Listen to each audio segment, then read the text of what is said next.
Good evening. Tonight, the big news: Firefly raised 8.5 billion roughly in an IPO today. Wow. Hubble is going to get a Bluetooth upgrade. Intuitive Machines acquires Kinetics to expand their deep space navigation services. Virgin Galactic actually beat their earnings estimates and the stock is up. And we're all in shock, go figure.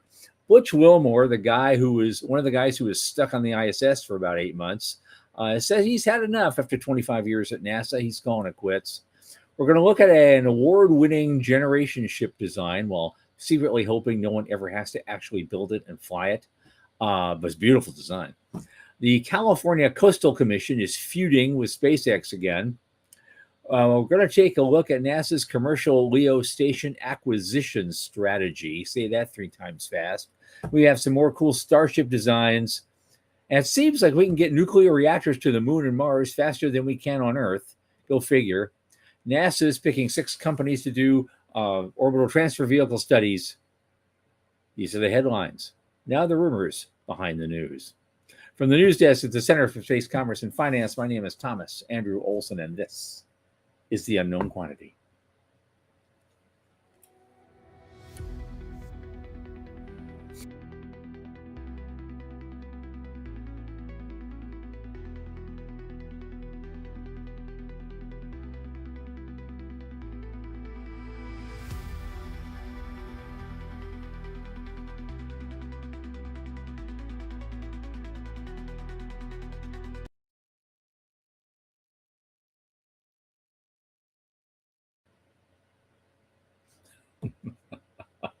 Oh, as you know, this program is brought to you by the Center for Space Commerce and Finance. What do? We champion and strengthen emerging space startups, space scalable small and medium businesses, and space adjacent enterprises worldwide through advisory, access, and advocacy across the funding spectrum. Our programs fortify business plans and investor readiness for founding teams at varying levels of development. A lot of our work, especially this podcast, is supported by listeners and fans like you. So just go to cscf.space/support and click that plain as day donate button. A little in the tip jar each month makes a big difference. So I want to welcome now my longest space friend. Well, I can't figure out why he's chanting in Latin and waving that big incense burner, but let's bring him in. Michael Lane. You're taking the space elevator religion just a little too far, man. I like this. This is a new shtick for you. Yeah. The last 3 weeks in a row, you have had some fun, playful, creative way of introducing me. So that's fun. I like that. That's a Good. good gig. Good. I like that. Good. We both laughed at exactly the same time. Sean Key says, "I am watching you guys from the airport, so behave." Or shoot the devil. Oh, that's fun. Hey, Joe. Hey, Morty. Thanks, Yep. y'all. Yeah, that's the very first thing we're going to talk about is the Firefly IPO. So, bring it, buddy. What do you got? Wow. Well, okay. That's the very first thing we're talking about. It's that was the big news today. They did their IPO, and Joe is technically correct. Yes, they raised 868 million, but the valuation of the company is now $8.5 billion with a B. And so, this is insane. It's our kind of insane. It's the kind of insane that we like, right? I guess. Right. We don't like it the other way. Well, they went from 8.5 billion to 0 last week. When you don't want to hear that story. So let's just stick with the positive stuff and keep it up and keep it going. Yeah. Okay. It was just a week ago because I looked it up when we reported that they were going to come out at about 35 to 39. Right. And you, me, and Sean are like, really? 5.5 billion? Really? And I went out on a limb and I'm like, nope, this is a good move. They're trying to position themselves as the next SpaceX. with Yep. SpaceX with a 400 billion valuation. This is going to seem like a giant discount. Yep. And then that was maybe Monday of last week. And then by Right. That was Thursday, 33 to 39. Then they repriced it right, up to 45. right. And that's where the 868 comes from. Yeah, And so they yeah, hiked their range way up. And now, boom, it actually peaked during the day. I think it peaked at 70 yeah, before for a cool down a little bit. That yeah, happens almost every time. yeah, So, yeah. Yeah, for a little while they were valued at slightly under $10 billion, which yeah. Yeah. that one does seem a little high. I'm not gonna say, No. not gonna lie. I'm like, 10 billion, really? Yeah. But I'm very pleased to see this, and I think I said a few weeks ago that with Voyager and their successful IPO, I thought there was going to be more in the future, and they were going to go the more traditional route. They were not going to go the SPAC route, that straight up IPO. And, in the same way that Voyager was a Netscape moment, I think now we've got a Voyager moment, and it's leading the options. So, Well, the year isn't over yet. We've already had 3 IPOs, including Voyager and Carmen Holdings. right. We'll see where it goes. This is the dog days of summer, so things will start really picking up again in September, and who knows what we're gonna get.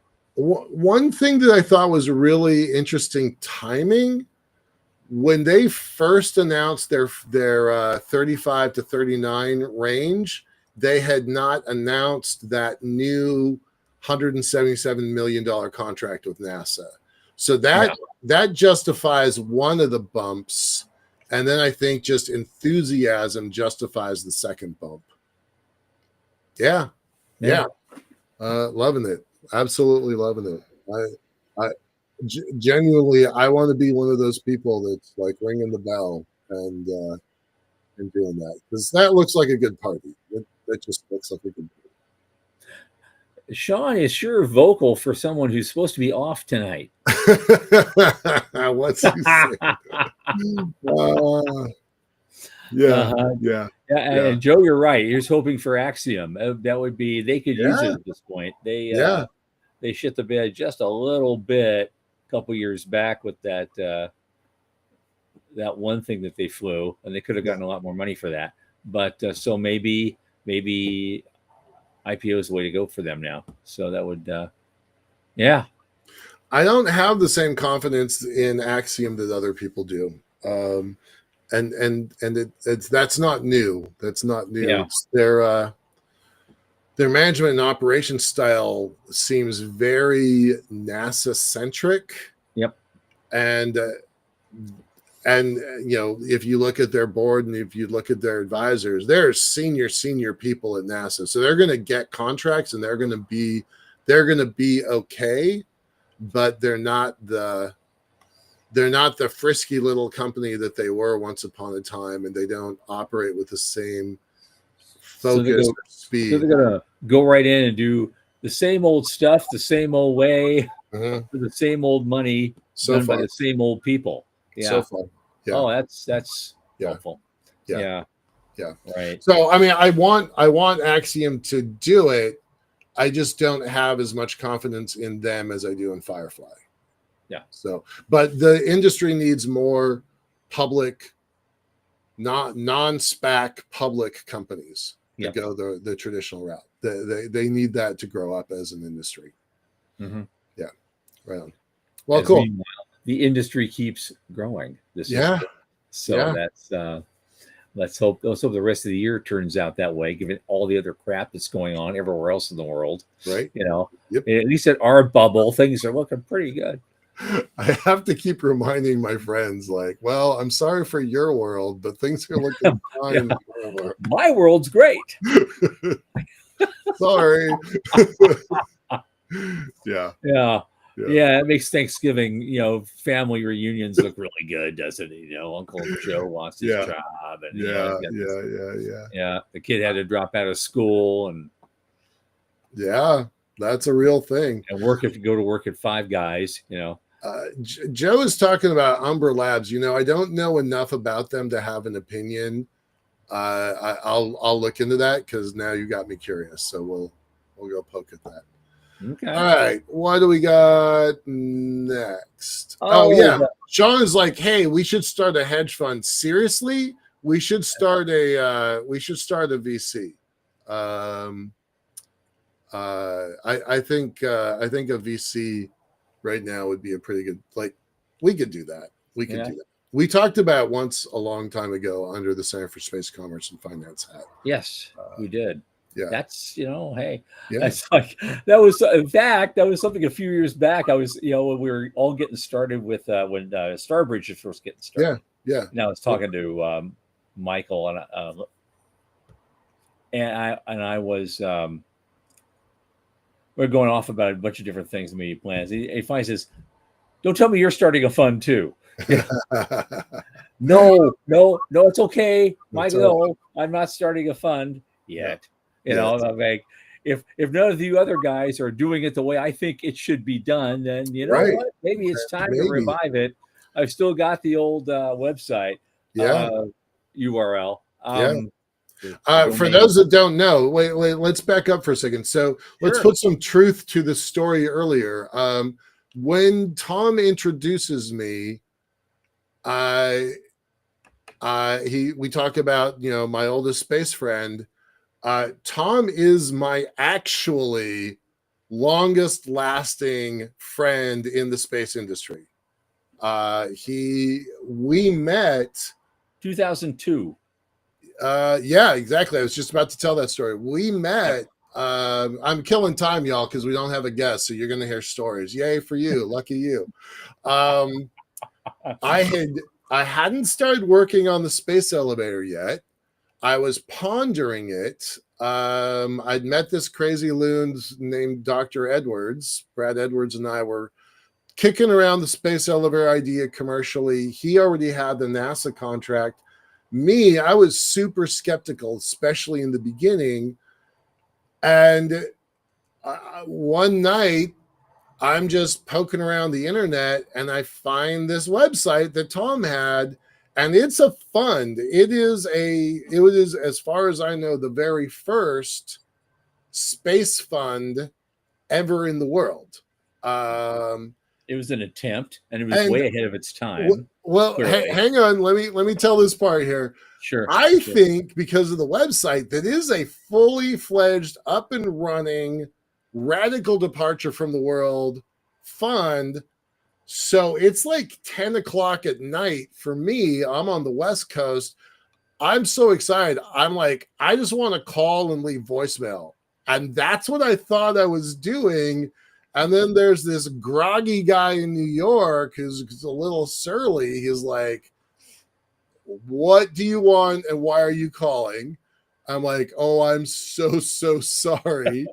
And then I describe, like, I was called the Calling Fund and I thought this was super cool. I was super excited. And then Tom's like, oh, hang on a second. He gets out of bed, disturbs his wife, and he goes in the living room. We talk for 45 minutes or an hour, totally space nerding out about the money and capital of space. That was in 2002. And we met at a Mars Society conference. And so he became the first space friend that I had that was just like, we have the same interests, we have the same passions. So it is not totally out of the range of crazy to think that we would build a capital fund around space. Like that has been on our personal mission lists for nearly 25 years. So maybe we'll talk about it again because I mean, with all the massive amounts of money dripping through this, this industry right now, and we have expertise that most people don't have. Joe, I did not know you were an LP at Starbridge. Congrats. That's got to feel pretty good these days. Hence why you want Axiom to go public, because that would be a good win for Starbridge, and that would be a good win for you as an LP. So fingers crossed, buddy. Fingers crossed. Yeah. All right, so that's our story. And so when Tom says, We're "Oh, sticking oldest to it. space friend," it really Yep, is true. that's Tom true. knows other people in the space sector, but he was my first space friend because he had been around with the Mars Society years before I was in it. Yeah, 98, 99 period. Yeah, Yeah. yeah. So he has friends in the space sector longer than me, but I do not. Um, he, I met him, and then a few hours later, I met Michael Mealing, and the three of us sat down and we were like, "What can we do for a fund?" And so Yeah. Mealing did it, and we talked about it, but we couldn't Well, figure out that step. Mealy took a long time getting into that and Yeah, teaching him. He taught himself this stuff. yeah, He was an engineer. yeah, He was yeah, working for Maston, yeah, yeah. when we met him. He was a And so, comp sci guy. I mean, he was a yeah, ones and zeros engineer first before he got absolutely. to Maston. So yeah, Morty, you're like, yeah, we could still do it. Yeah, it does cross my mind sometimes. Is I don't think it's my priority because I'm really focused on Sure. the lunar elevator, but yeah, I think there's something there. Yeah. Yeah. I think the industry needs more people like us in positions of capital Yeah. to I allocate. can think of all sorts of places I could go with that capital if I had Yep, it in my hand now today. So yep, absolutely. yep, yep, We'll talk exactly. about that. Okay. All right. Some weird story about the Hubble. They tap muons. I guess they're Yeah, getting, and that's why I said I think they're getting a Bluetooth upgrade. yeah, So to create a global Bluetooth layer, I don't know what that does for them. I just thought it was quirky. yeah. So I thought Bluetooth had a 30-foot ish range. So I don't understand the tech behind a satellite pinging Bluetooth. Yeah, Somebody clearly smarter than me has figured that out. But yeah, these are some of my Seattle backyard bros. I don't know them, uh but huh. I'm definitely going to pay attention to this because it's Well, my yeah, local it's ecosystem. it's a it's the it interestingly they say it's the first company to establish a Bluetooth connection to a satellite, Right. but the model, the proposition is actually good. You don't need to buy specialized hardware. Customers just integrate their device's chipsets with a piece Yeah. of firmware to enable Yeah. connection to their network, and you can do it from your phone. That's brilliant tech. That's insanely brilliant. And Yeah. so, I yeah, I know a person that just lost a very expensive gadget a few days ago uh huh, that is Bluetooth connected. It would be really nice to have been able to like, where is this thing specifically? yeah, Uh, I've lost stuff, right? I've got a 51-year-old Porsche I'd like to have chip enabled, right? Like I did location enabled. Um, yeah, this tech, it's a winner if they can pull it off. I have no idea how they pull it off. So yeah. good Well, for there's them. really is that, oh, no, I get it now. I'm just looking at the first paragraph Mhm. again. It's a phased array receiver, Uh, and, that and doesn't tell me phased enough array about is the the new flavor of the year, for everything these okay. days. Yeah. So that makes that all of a sudden, that was the aha moment. Well, you've got a lot more IT background than me, so can you explain what that means? Because I don't know what that means. Ah, it's just, well, there's several different kinds. There's phased array radar and there's phased array antennas. Okay. Um, the purpose of I can't go deep onto the tech behind it, but let's put it this way: it's not the same as your standard dish. Okay. It's a little more complicated, but it has greater capability and capacity than the standard little dish that you put in front of your convenience store. Okay. Uh, and so that's become a big deal. They're trying to work out a way because also a form of phased array is what's used for the or originally was used for the ground receivers that are far more expensive than a standard one for that Starlink was using. Okay. So Okay. that's what they led with. But those things, originally those things cost like $1,500, $2,000 to install, and for $300 you can get a nice dish, and you can aim it at a Ave Alto floating hap in the sky. Right. Okay.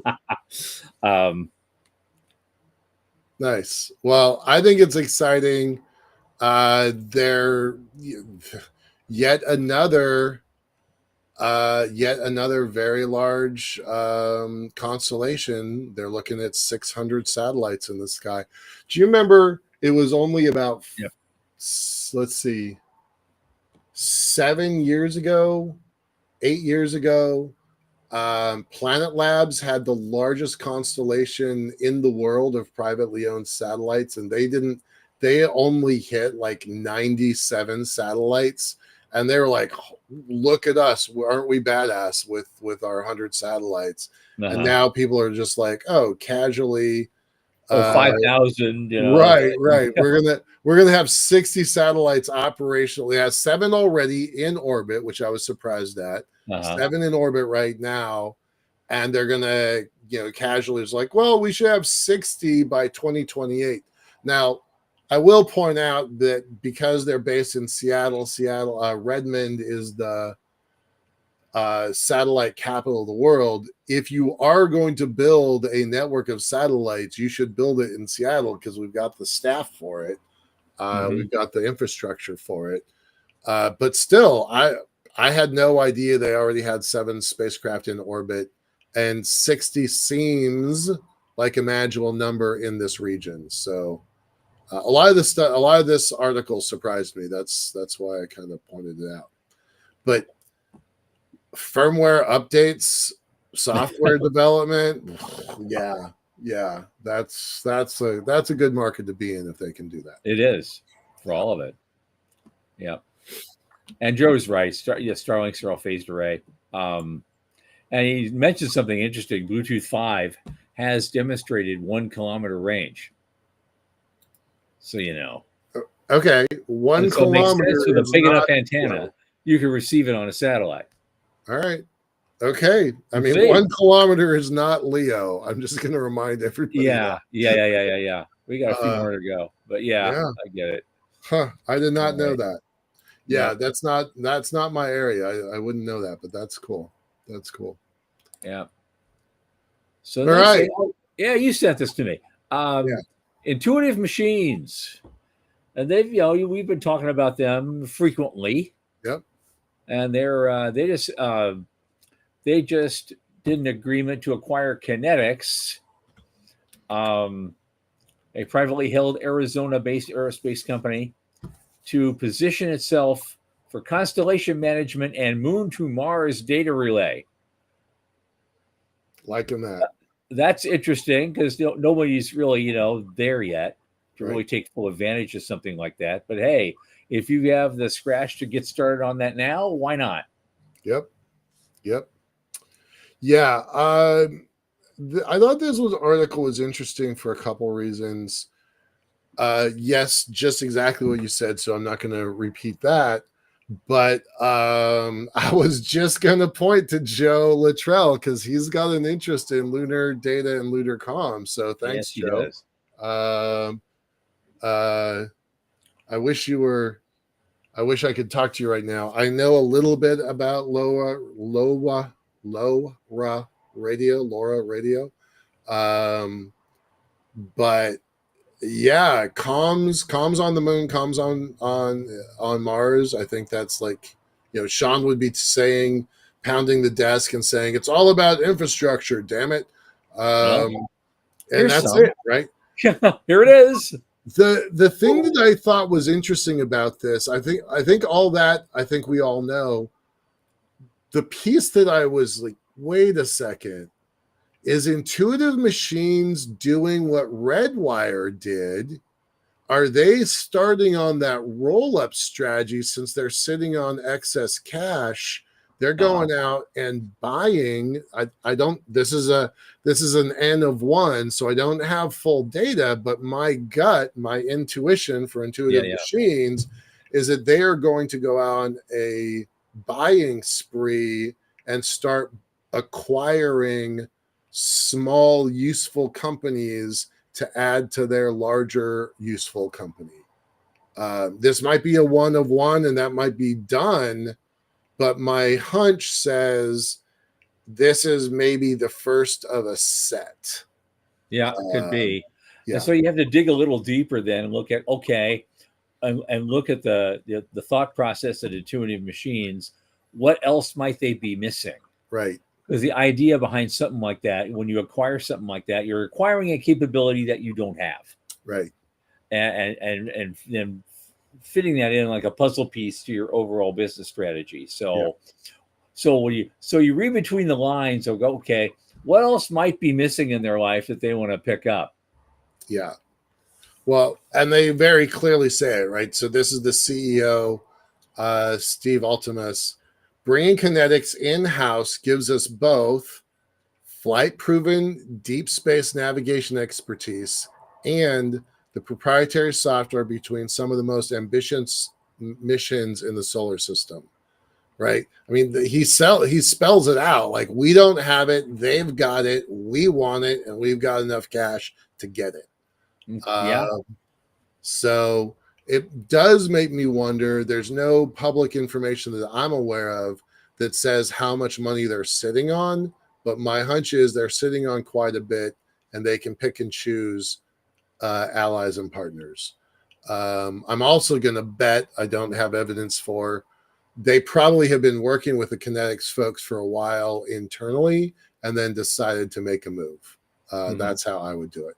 If I was in charge of either of those companies, that's how I would do it. And Kinetics has a strong track record. Contracts and national security contracts. It's like, so obviously they have a record of building good stuff. Yeah. And I have my eye on a couple companies that I would like to acquire, not able to, but certainly think they would be a good addition. It's a kind of ironic. Companies I have watched get acquired were on my list. I'm like, well, my list just got shorter because I can't do it. So, I'm going to be watching Intuitive Machines, not just because they're cool moon stuff, but also from their finance and operations side. Yeah. Here's a quirky one that just got a wait. Look at Joe's comment. Read that out loud. I know a small satellite company that could be a target. Nudge, nudge. It's true. It's true. Nudge, nudge, wink, wink. Say no more. Say no more. Yeah. All right. Nice. Oh, well, wicked Squire. Yeah. Anyway. Yeah. But yeah. Now here's the other contrast, right? So we've had the big IPO, and we got this other great mergers going, acquisitions going on, and then all of a sudden, out of the blue, someone we haven't heard from in God knows forever got a news little bleak because they managed to beat the earnings projection by a little bit. So now all of a sudden, this is big news. Virgin Galactic. Right. Their earnings per share, they beat the street on earnings per share. And now their stock has jumped a little bit. They're at least in after hours trading. So, but despite the fact that sales fell year over year from 4.2 million to 400,000, missing estimates of 450,000. I guess in this market right now, anything that looks like a slightly positive thing is going to set off a feeding frenzy. Maybe it's lemmings. Maybe that's what it is. I don't know. You and I were on on the tarmac when the first spaceship ones were flying. Yep. Um, uh, and and so we've been watching this for, was that 2005, Yeah. 2004? Right. Four, and five is what they were when they Right. were doing. It was 2004. They won the X Prize, and Right. then the very next year we got AST, and they were going to be. And at that point, that was when Branson said, "Okay, we're building Spaceship Two, and we'll be launching it. It's only 2 years away, and the Right. curve will be up like this. You know, the knee Right. wall is just the standard stuff. Here we are, 20 years later. Still nothing. So I really have no idea what has kept them business. They have um looking here, here's their quote. Looking forward, management expects Q3 2025 free cash flow to land somewhere between negative 100 million and negative 110 million. So there must be a bonfire where they just have pallets of money. They just drive up and drop it into this bonfire.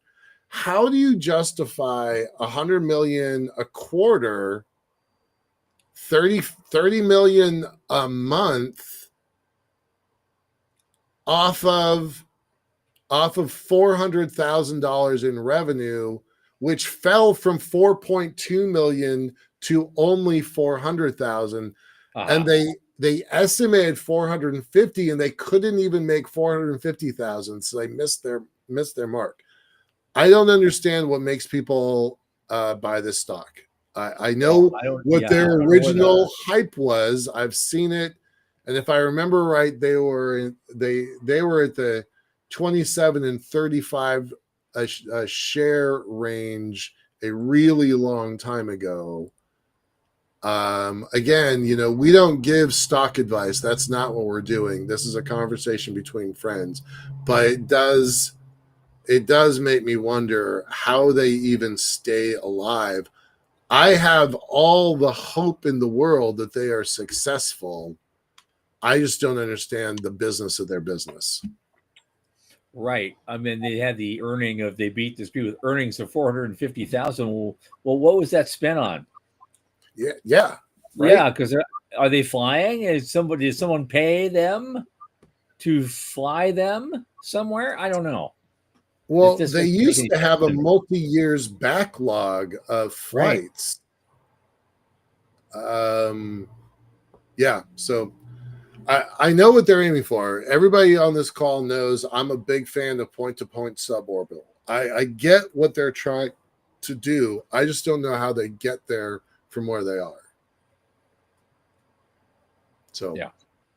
fingers crossed. Not trying to throw anybody under the bus, but just perplexed by it. Yeah. Well, the thing is that company hasn't made any news in months and Yeah, years, maybe, and all of yeah, a sudden, when this tiny little blip, everyone goes crazy. It's this is a news item. yeah. So yeah, um, yeah. So that's what we got. Uh, good luck to them. There's a chart at the bottom that shows a little over a year ago. No, not quite a year ago.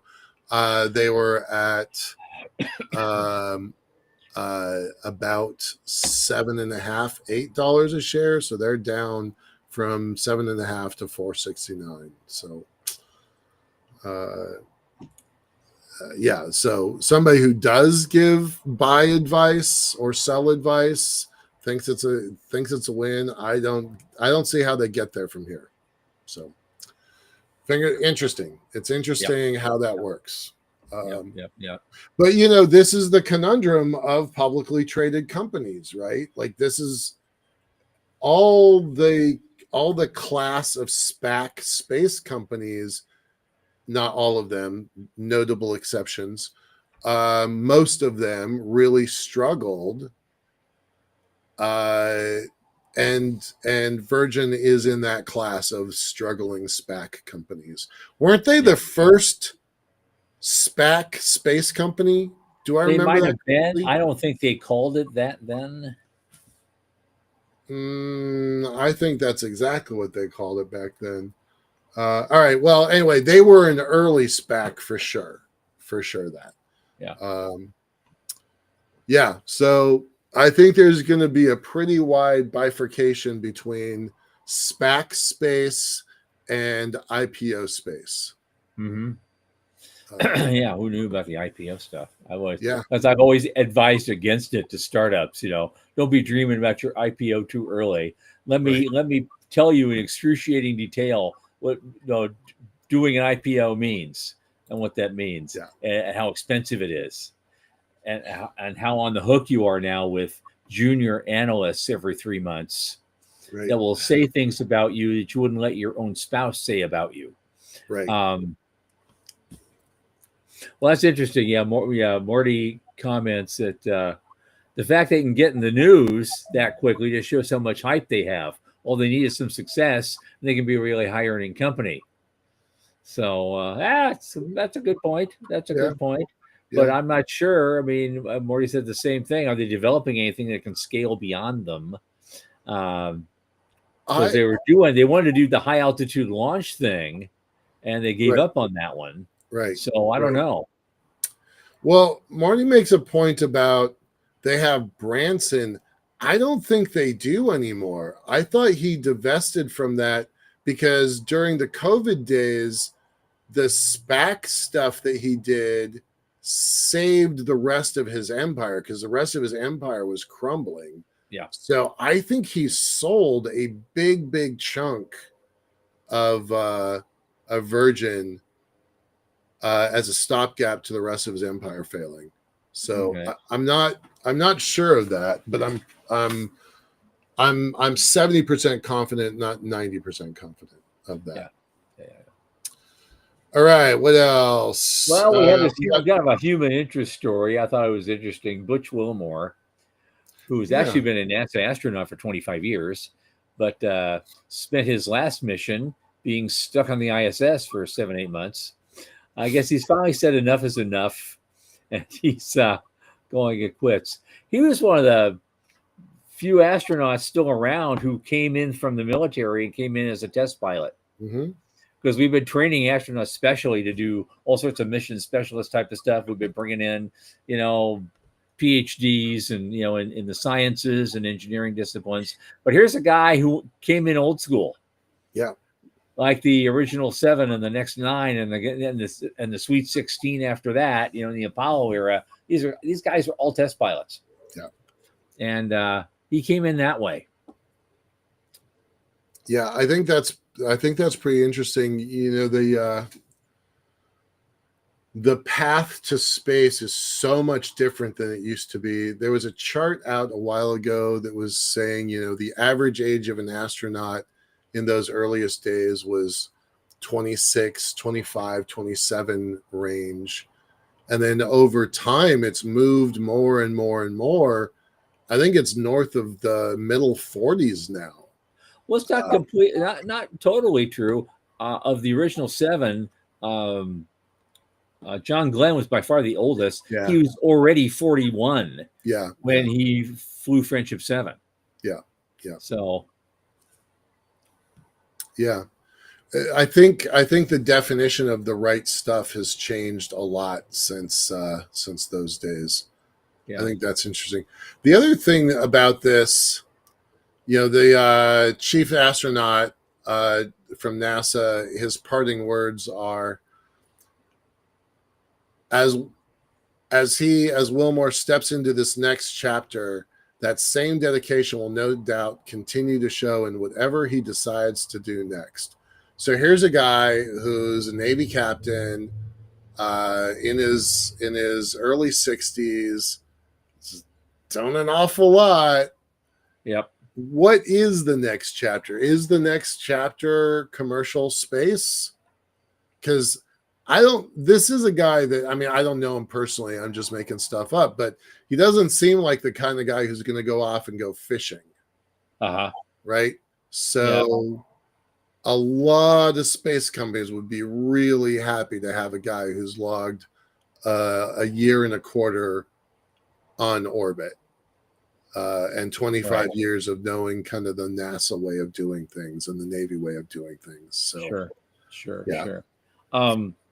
Yeah, because that's whatever he does, he has a lot more options open to him than the old school guys. I mean, my God, I mean, Frank Borman ended up as the chairman of Eastern Airlines for a while. Right. But Oh, yeah. then we also had guys like him who were running, multiple car dealerships in Arizona. Yeah. And so it Yeah. was like it's anywhere they could put their name, you know. I thought Neil Armstrong did it right. He was a quiet guy anyway. He just went back to academia Yeah. and he Yeah. was happy, and I guess his students were too. Yeah. Yeah. Right. How much fun would it be to go and take a course from Armstrong? Who's the professor at MIT? The guy who fixed the Hubble is a professor at MIT. Okay. And I'm kind of embarrassed I can't think of his name off the top of my head, but Right. yeah, that's what he does. Like he didn't try to make a name for himself. Me, if I was the guy who fixed the Hubble, I would have business cards. I would own ifixthehubble.com. I would be on speaking tours. Available for speaking tours, 5,000 a speech. Yeah. Yeah, so call my agent. ifixthehubble.com. I would totally own that, and that would be what I do for the rest of my life, is tell that one story over and over and over again. Yeah.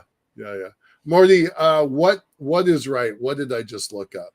Yeah, you just looked something up. You're saying I'm right about something, but I've just said 6 things in a row, so I don't know which one you said I'm right about. All right. All right. So, astronaut Wilmore, we will miss you, and we're wondering what happens next. I don't think we're gonna have to wonder too long. Right. I don't. Colonel Felt did his 30 some years in Air Force Research Lab as one of the senior directors, and then he went on in Space Force to run another higher level lab for Space Force. He retired on Friday and announced his new job, actually in your neck of the woods, with Star Chaser on Monday morning. Wow. So, there are some people that don't have to wait very long for that phone to ring. Oh, that was the thing. Morty looked it up. Branson did leave Virgin Galactic. Oh, yeah. Okay. Yeah. So, all right. He left Virgin. Yeah. All right. So, yeah, no patron billionaire. Right. Yeah. So I brought this thing in. Our buddy Madhu from National Space Society. I still cannot pronounce his last name. Great guy. You met him, at the conference, and been around forever. He sent me this thing. His I name know is Dr. Madhu Thangavalu. That's it. That's it. Yep, that's him. He says this wonderful thing that I hope actually it's brilliant to look at. I hope it never happens, because this is the winning design of a competition for a generation ship that would take humans up to 250 years, 1,000 people on a one-way trip to another star somewhere. It's called a Project Hyperion Design Competition, and they invited teams of scientists, engineers, architects, and social theorists to develop detailed plans for a generation ship having this capability. And so they can only use existing tech or tech deemed to have a plausible chance of emerging in the nearest future, which includes fusion. But FTL was not allowed, nor suspended animation was allowed. So they'd just be built very drawn out there in the void for 10 generations of people will live and die in this thing before they get to where they're going. Which raises the social question, will they actually make it? or by the time we're in like the fourth or fifth generation, everyone will go nuts and start killing each other. Right. Yeah. I love this. I actually, because of this article, I went to go look this whole thing up. There's first, second, and third place winners. All of them were fascinating. This competition is fascinating. We've been to the the National Space Society. They have their design settlement competition every year for students, for high school students. This was basically that, but with real engineering and real subject matter experts providing input to it. I had no idea this competition exists, but I was immediately interested in it. I love big ideas in space. That's why I work on the elevator. That's why I worked on space-based solar power. That's why I worked on the Earth elevator. That's why I'm a fan of Space Force. Like, I like the big ideas of space. And so, yeah, a generation ship going to another world, I'm totally on board with that. You're like, I hope we never need to use it. Me, I hope we make hundreds of them, thousands of them. Well, I only hope we don't, because I want people to build a warp drive. If you want to really expand out into the galactic arm, you need to get there faster. Yep, I agree with that. But so we'll launch one or two of these things, and then 125 years after they're launched, someone in a warp ship is going to stop by there and go, yeah, but I don't want Columbus to wait for a nuclear sub. I want Columbus to go do what Columbus does, right? Well, that's apples and oranges, but okay. All right. Yeah. Like, we got what we got now.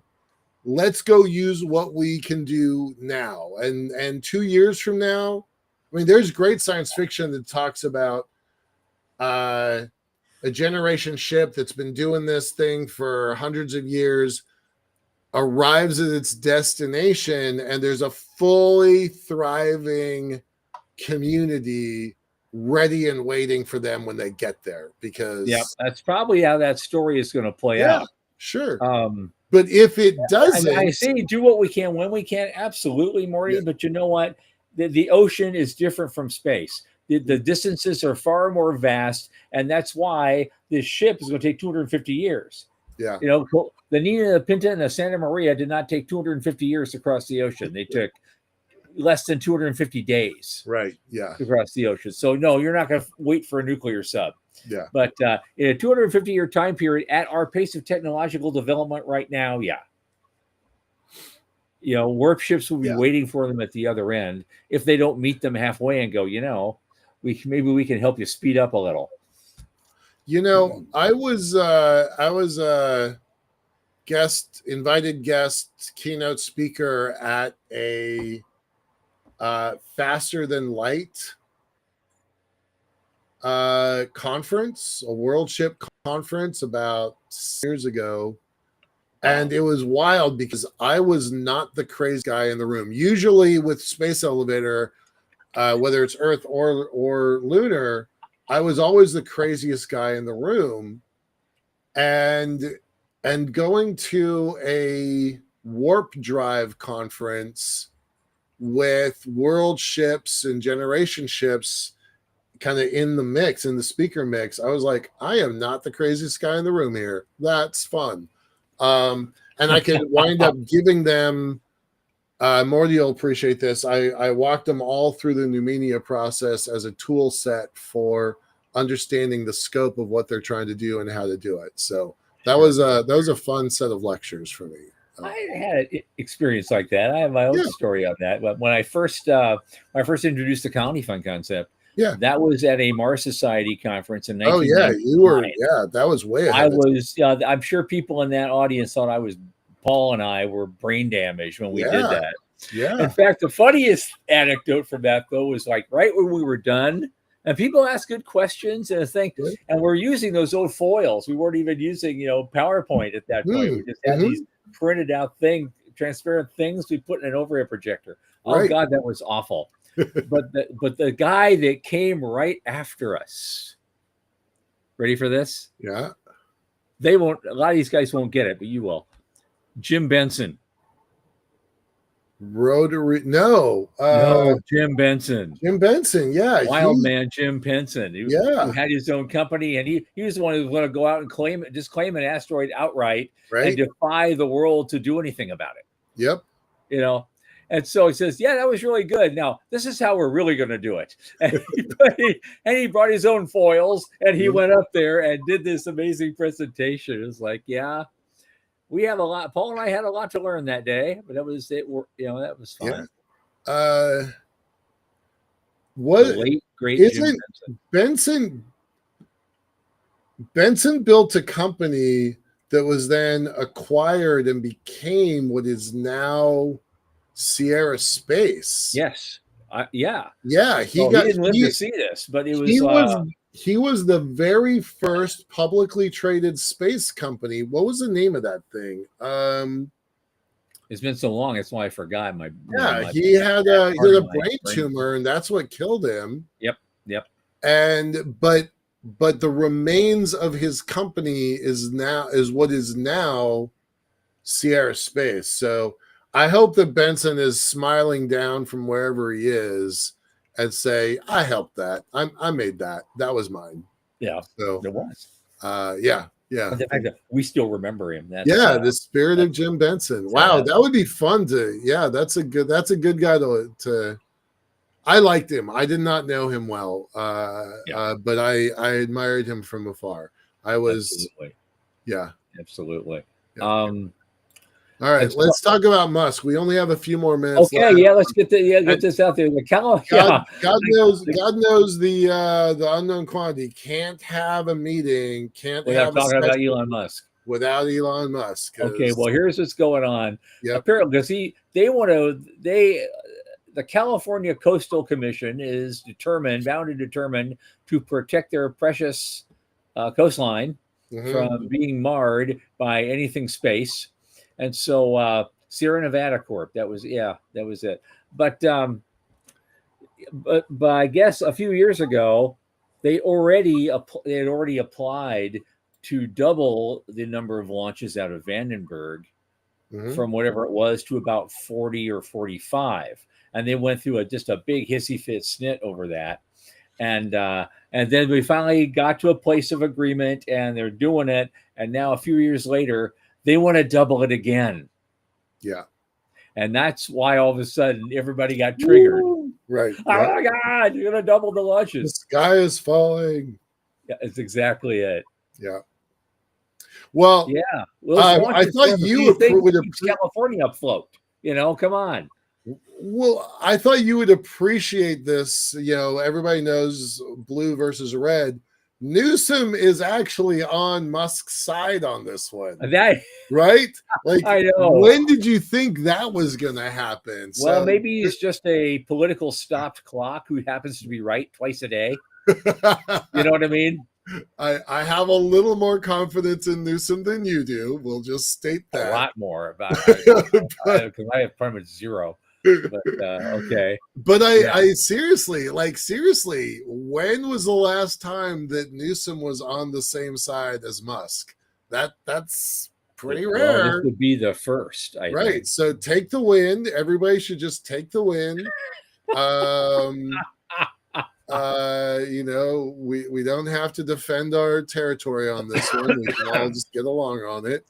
Right. And because look, catching people up. Several years ago, Musk did this famous tweet about Starship and 1,000 launches a year. 1,000 launches a year. That's 3 a day. Right? Well, Texas, Florida, and California. You have to have 3 launch sites to pull that off. And he's done it actually on 2. Yeah, no, he has. Yeah, he did one in Boca Chica and the second one at Vandenberg minutes the same apart. day, within a few hours of each other. Yep. So you'll get there. Yeah. You'll get there. Yeah, I think that's pretty exciting. I'm a big tree hugger, and I love the redwoods, and I understand why the Coastal Commission protects the the coast. They do a great job as stewards of that rare, precious resource. But But there's a they way to do this but that they is couldn't do anything about all the illegal pot farms that were running up that way for decades. that So yeah, still run okay, those places. Yeah, you come should on. not go out there kind of just hiking for yourself, right? You Yeah. could die. Yeah. You'll get Yeah, shot at. yeah, yeah. Yeah, that's right. Okay. Well, we got a couple minutes. We let's do one more thing and let's leave them with something really cool in their heads. I've got the three mind melting spaceship designs Okay, that will take us to the stars. What right. could they look like? Let's find out. That is a kind of a continuation of the story we just did. Yeah. Same, but great pictures, just killer pictures here. Yeah. Um, yeah, It's it's out of Project Hyperion. Yeah. yeah, And yeah, and actually the one that made the final cut. Yeah, we saw Chrysalis, and here's some more. I love this one. I love the WPF Extreme because I think it's ultimately that one might actually that's buildable. That's that's built. buildable with Not only is current it tech. buildable, but it also has the general design parameter for the of the early FTL ship designs. Yeah, yep, So those would be, except those rings would be solid and they would be toroids, and you'd have